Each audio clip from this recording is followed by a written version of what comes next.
Gone without a trace, 3 kids are looking for their parents who disappeared right before Christmas. The Battle of the Marching Bands is about to get underway here at the Snapdragon Bowl Bash. We have the fun and festivities coming up. Kwanzaa celebrations kick off around the world and here in San Diego.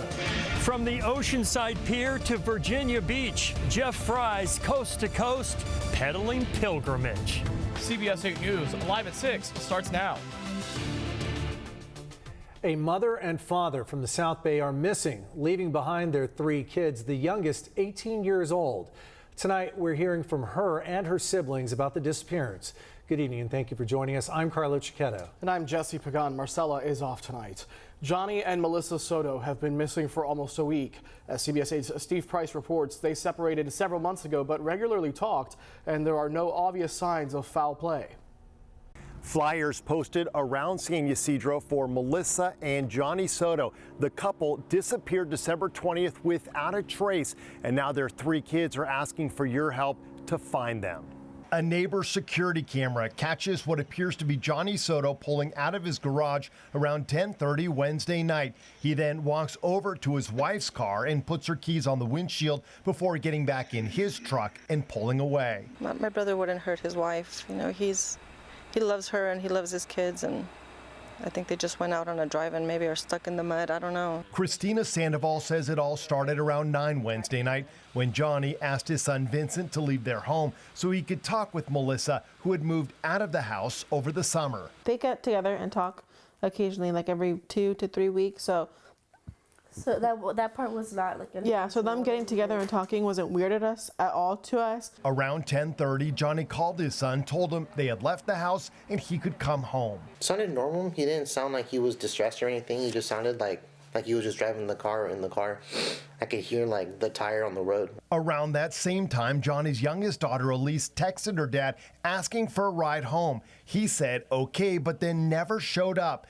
Hours later, she called her sister for a ride, and when they got home, nothing seemed suspicious. There was no sign of a struggle. The living room was fine. His room was fine. There was nothing weird out in here, and we even checked the garage because that's where his car was usually parked. There was nothing different in the garage at all either. Police are now investigating the couple's disappearance, but with no leads, no signs of their dad's truck heading to Mexico or being involved in a crash, the kids are taking matters into their own hands, posting missing flyers around the county.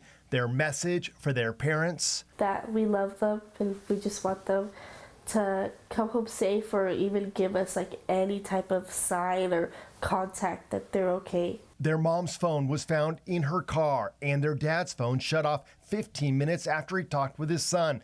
Now they're hoping someone who saw something will call with information. Neither of them would go this long without talking to us, or at least letting us know that like they're okay. Like they were safe. Yeah. Too distraught to celebrate Christmas, the family's presents remain under the tree unopened. Without question, the greatest gift they could get is their parents coming home safe and sound.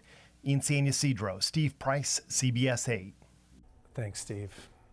It's been a busy day at the nation's airports, including here in San Diego, as people head home after Christmas. We spent the day inside Terminal 2 at San Diego International Airport. The rush of people coming and going came in waves, but overall seemed to be going well for airport operations. A little busy, but mostly smooth. Everything was on time. We actually ended early here. We're excited that it looks like it's not as a mess as last year, so we're excited. No line to check in the luggage. That's a good start. There are some delays tonight, especially for flights heading to or from places with heavy snow. You're urged to check ahead if you're catching a flight or picking anyone up at the airport. CHP says 20 people were killed around the state in crashes over this holiday weekend. On top of that, more than 900 people were arrested for driving under the influence, up from 570 for the same time period last year. CHP wants you to be safe out on the roads and will have a full force out on patrol for the New Year's weekend, another maximum enforcement period. There's a party in the Gaslamp tonight. The Snapdragon Bowl Bash is on as we get ready for tomorrow's Holiday Bowl matchup between USC Trojans and the Louisville Cardinals. CBS 8's Brian White is live in the Gaslamp tonight. Brian, we're here. They're going to have a battle of the marching bands. Has that started yet? Absolutely. It's going on right now. That's why it's a little hard to hear. We have the University of Louisiana University of Louisville Cardinals marching band playing right now.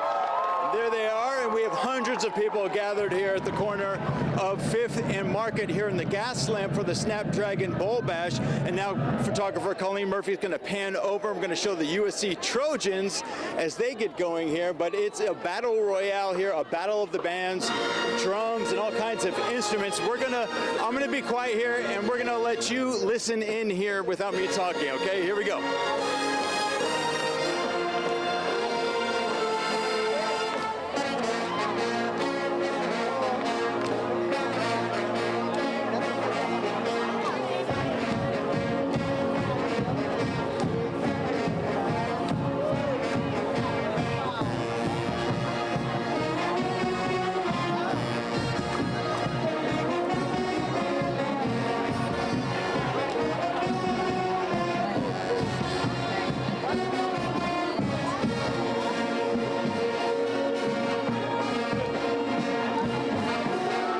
These are some talented young men and women.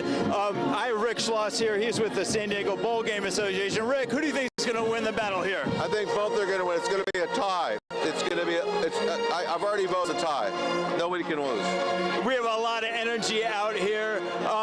We have some talented young men and women out here playing their instruments. Absolutely, it's great. They're a big part of the program and the tradition of both schools. Nothing better than a band, and schools are just huge parts of their teams and provide inspiration. And it's going to be a great kickoff to the game tomorrow night. I love me a good marching band. Other than the Battle of the Bands here, what else is going on here at the Snapdragon Bowl Bash? Well, there's a lot of food options. There's some games you can play. There's a bunch of things you can sign up to. So it's a really good kickoff to the game. Thank you, Rick, so much. All right, so as you can see, we have hundreds of people gathered out here. This goes until 7 o'clock, so you still have time to get out here and enjoy the festivities. Back to you guys. All right, Brian, thank you. You can watch the Holiday Bowl Parade live on CBS 8 Plus tomorrow starting at 10 a.m. You can download our app on your favorite streaming service like Roku, Amazon Fire TV, or Apple TV. Just search CBS 8 San Diego. The parade will be hosted by CBS 8's Evan Noorani and Star 94.1's Tati. Meantime, in LA, thousands of volunteers are busy working on floats for the 2024 Rose Parade. Nearly 40 floats will be part of the parade down Colorado Boulevard in Pasadena on New Year's Day. Every inch of each float must be covered with flowers or other natural materials like leaves, seeds, fruits, vegetables, or bark. These are the flowers, the daisies that go up in the trees, and they're being cleaned because they're a little dusty.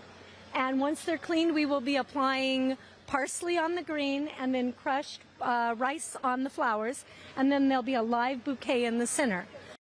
The floats are competing for awards in 23 categories, including Best Artistic Design, Most Whimsical, and Best Use of Animation. Families and communities here and across the U.S. are joining together for the start of Kwanzaa. The African American cultural celebration goes through New Year's Day. The holiday's name comes from a Swahili phrase meaning first fruits. It honors 7 principles, including creativity, which some kids in Manhattan got the chance to practice today.